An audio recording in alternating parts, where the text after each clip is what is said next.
I've been invited by the Coalition to End Women's Homelessness in Aotearoa, New Zealand, to present on the topic of international housing movements and opportunities to create better housing outcomes for migrant and ethnic women in Aotearoa.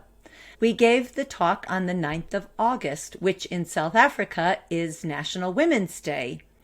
That was created many decades ago while apartheid was still in force, and the women got together to band together for women's rights. As you can see in the image, we stand for human rights. And the reason why I think this is so relevant is because in Aotearoa, New Zealand, housing is actually not recognized or written into our legislation as a human right.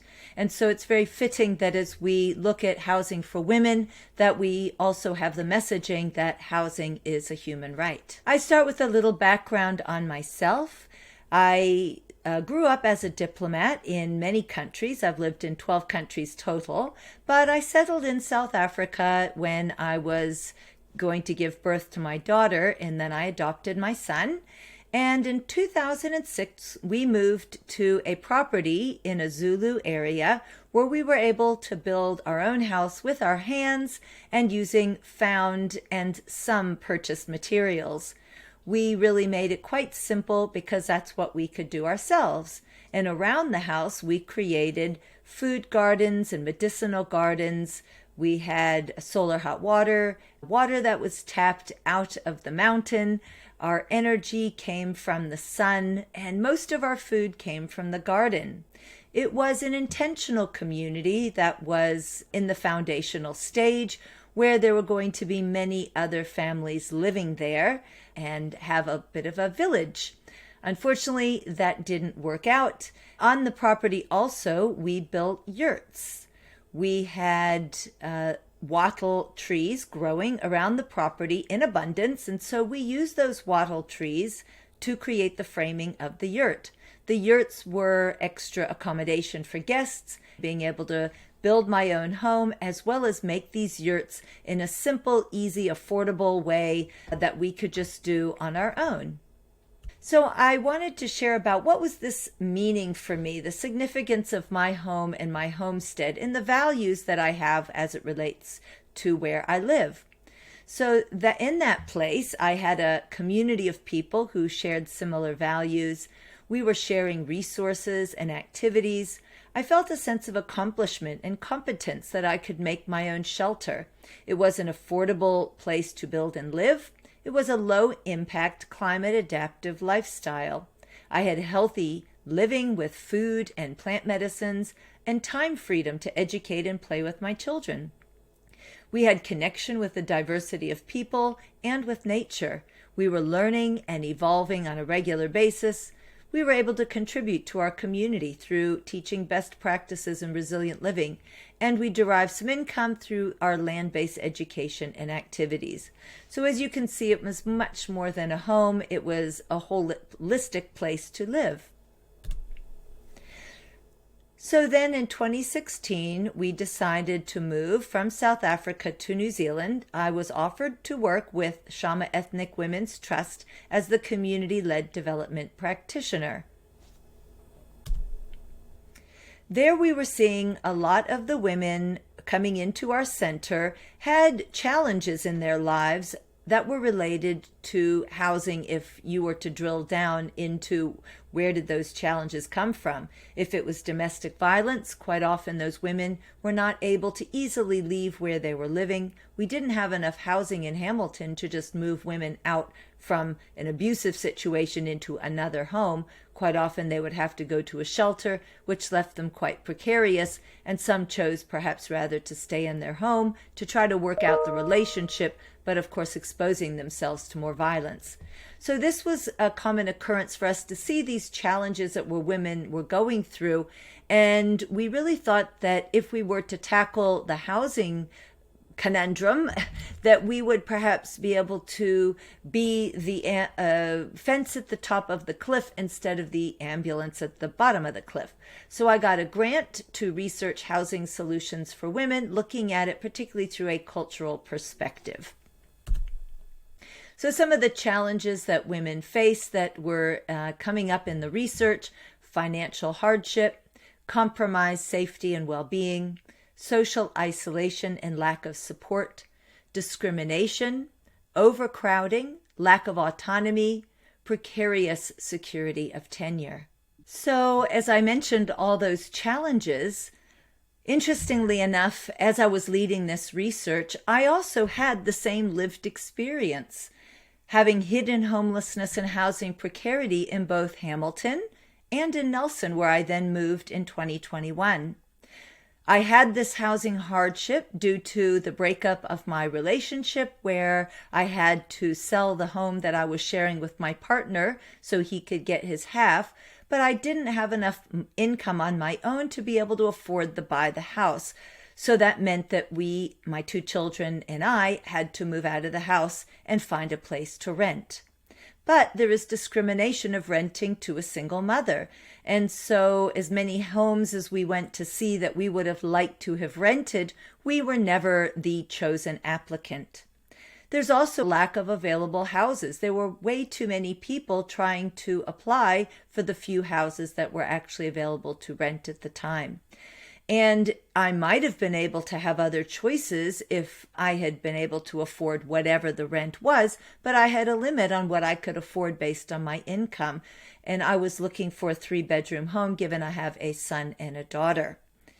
We also found that in some cases, particularly Nelson, when I just had my son, that we were made to sign on as roommates rather than as tenants. And this is where we needed to share a room in the home of someone else because, again, we were not able to secure our own place. But when we rented a room, we found that given our roommate status, we were not covered by the law, the tenancy law.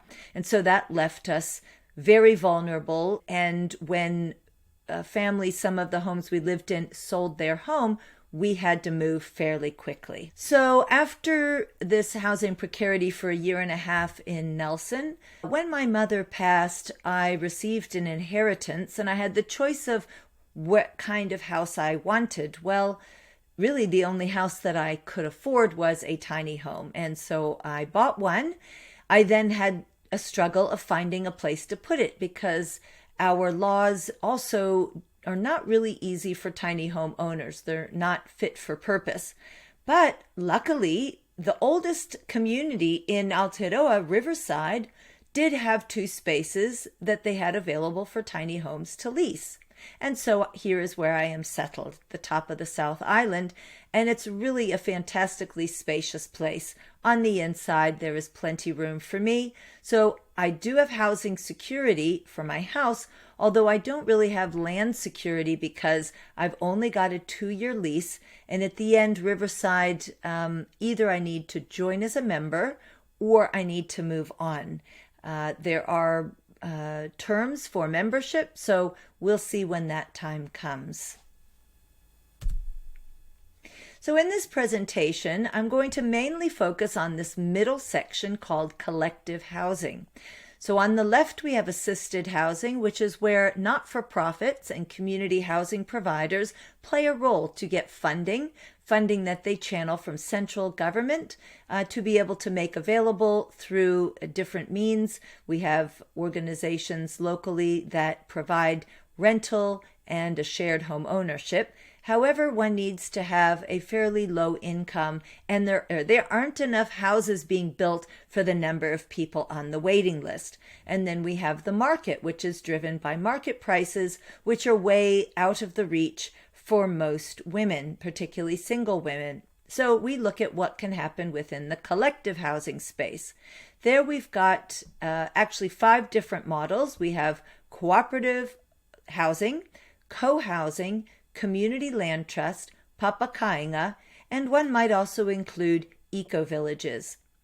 So I won't be going into each one of these models. We can do that in another video because each one has a lot of nuances to it, both in the tenure model and how it can look. So when we're talking about community collective housing, we're also talking about community-led housing, where the people from the community themselves who will be living there are driving that housing development. And there are a lot of impacts and positive impacts and values that inform that kind of housing. These include the social values of connection, cooperation, belonging, support, safety, resilience, and contribution. The economic values of affordability, both short and long term, justice, and fairness. Ecological values of sustainability, climate resilience, and access to nature.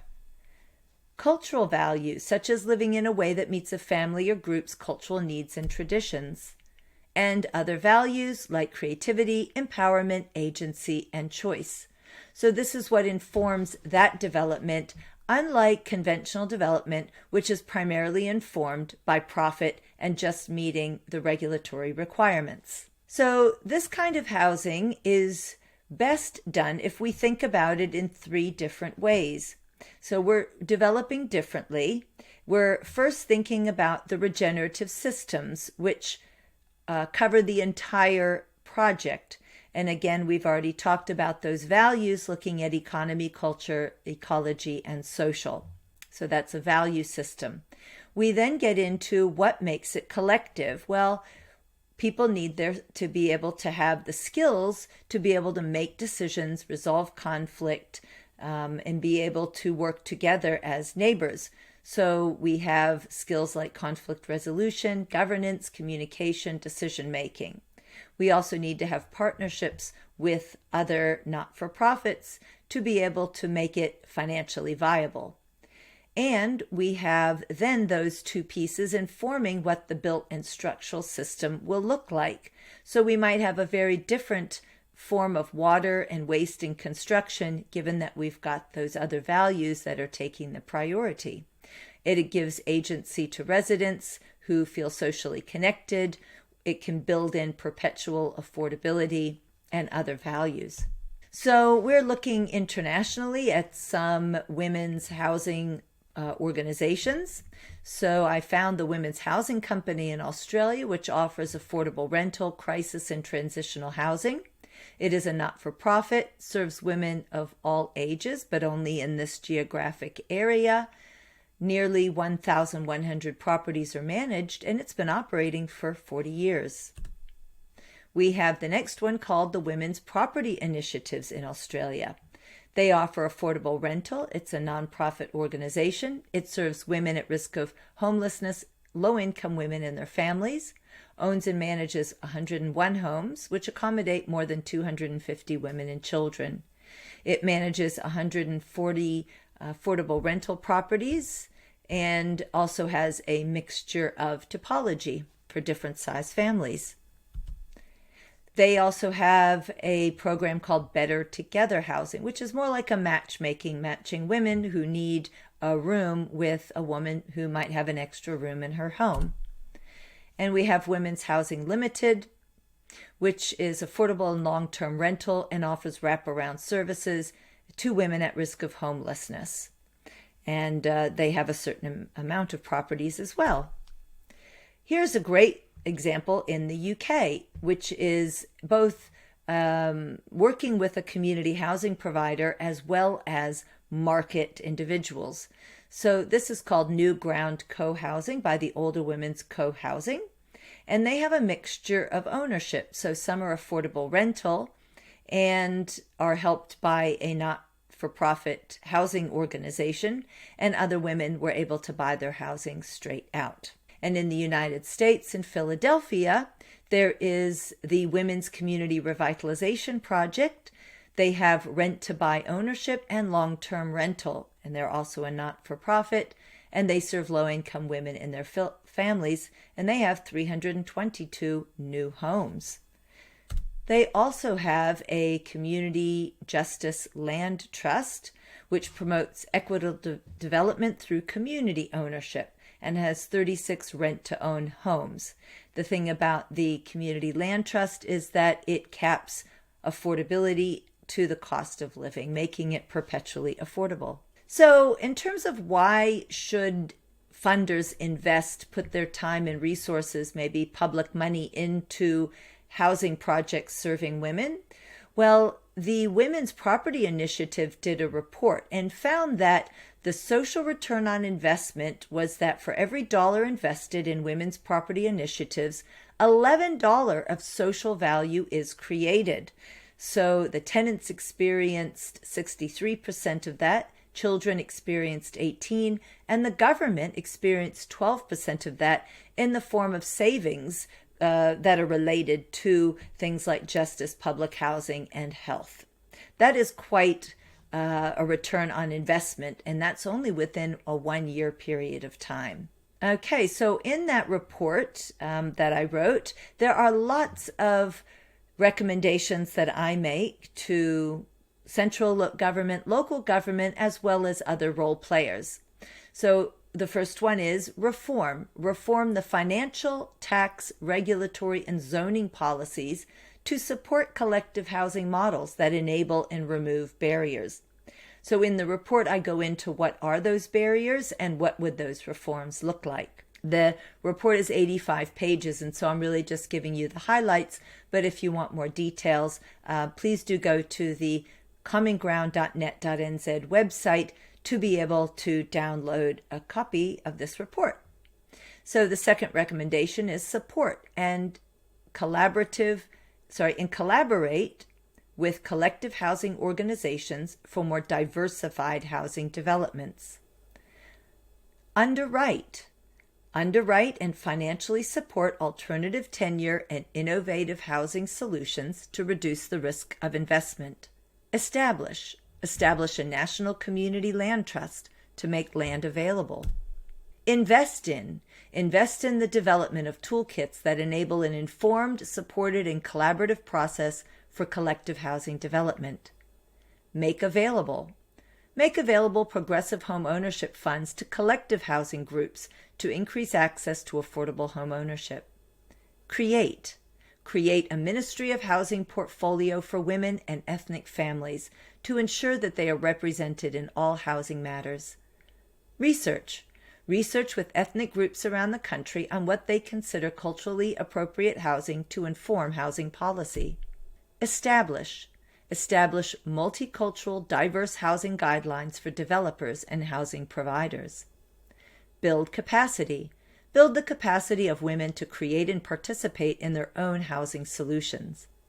And establish and fund a national and regional community housing provider that specifically focuses on women and ethnic families. So in the report, I give low cost to high cost 4 types of housing interventions that can work for women.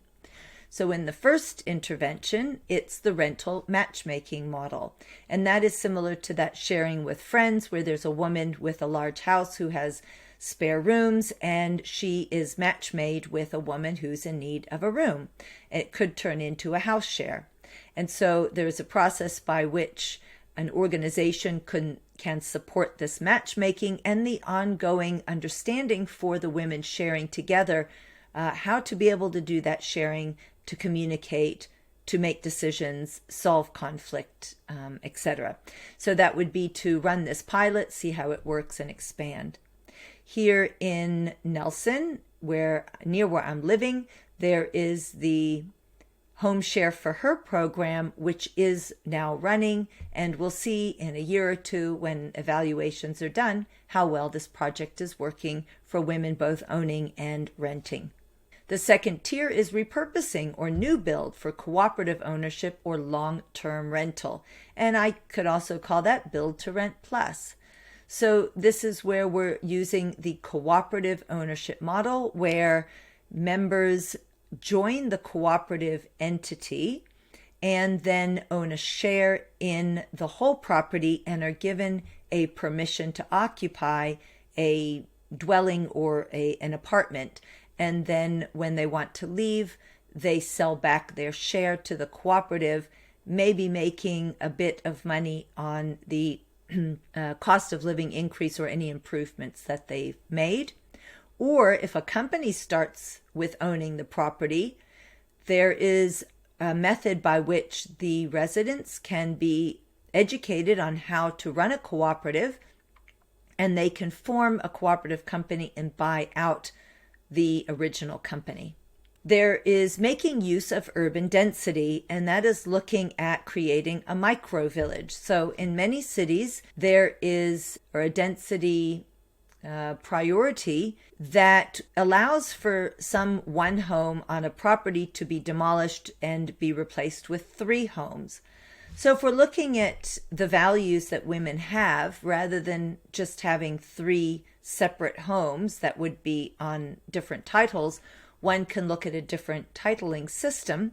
It could be owned by a community land trust where the owner, the people who are living there either rent or have an option to buy, but the design is what is important. If a developer or builder is putting on 3 homes, how might that look if it's going to be as a village rather than just 3 separate homes? And then we've got a mixed tenure development on a community land trust or a community housing provider partnership with a developer. So in this case, we have a community-led housing facilitator and a community housing provider who selects residents and takes them through a process of designing and learning about the kinds of housing typologies and land use. Then there could be a partnership with a community land trust who owns the land. And then we've got the community housing provider, which works with the residents to build the buildings and develop the land. And then in different forms of tenureship, people can own or rent that property. So this is more considering like a greenfields development. So now we've got things that I have done to build the capacity of women throughout Aotearoa to be able to lead whatever housing initiatives that they believe would progress housing in their communities. So in 2021, in Taupo, I held the first Women Revolutionizing Housing retreat in Hui, where we brought together women from around the country, from all walks of life. We strategized and came up with some fantastic ideas of how women can be better advocates and catalysts for better housing and housing options in their communities. And since that time, we have seen some projects come from the women in those different places. I then ran another retreat in 2023 in the Auckland area. I was attending a conference on housing there and drew some of the women from that conference to attend. And again, we had similarly bringing ourselves together to share our stories of hardship and challenge, as well as our innovative ideas, resourcing each other. And I would like to continue to be able to hold those retreats. The women have found it incredibly valuable to be able to get together in person to share similar life experiences and dreams. Another source of information that I'm providing is through the Homefulness podcast, Change-Making Conversations on Housing for People and Planet. And that also is connected to the YouTube channel. And I'm interviewing guests from all different ways of doing housing, whether it be in an intentional community or individual homes, how they can be better built. It's really about affordability, connection, and resilience when it comes to new housing models. And on the 4th of September, I will be flying to Brisbane, where I've been contracted to work with the Housing Older Women movement. They are running a series of community engagement events throughout the Brisbane area. We are pulling together all the kinds of stakeholders from central and local government through to not-for-profit organizations, and of course the women themselves who want to live in this kind of housing or who are already piloting such initiatives. This is a really exciting project where we have local government actually showing a lot of interest to support this movement. But the women of this movement want to make it clear that it is not only about housing for older women, it actually is about housing for the wider community and for families, because they believe that the best housing for older women is intergenerational and diverse. They just want to make sure that older women their voices are included in any developments. I'd love for you to keep in touch with me. You can visit the website at commonground.net.nz. Email me, zola@commonground.net.nz, and please subscribe to the Homefulness podcast, the Common Ground YouTube channel, and our newsletter, which you can do through the website. It's been a pleasure presenting this topic to you. I look forward to hearing from you with your questions, your projects, your interests, so that we can collaborate and work together. Kia ora.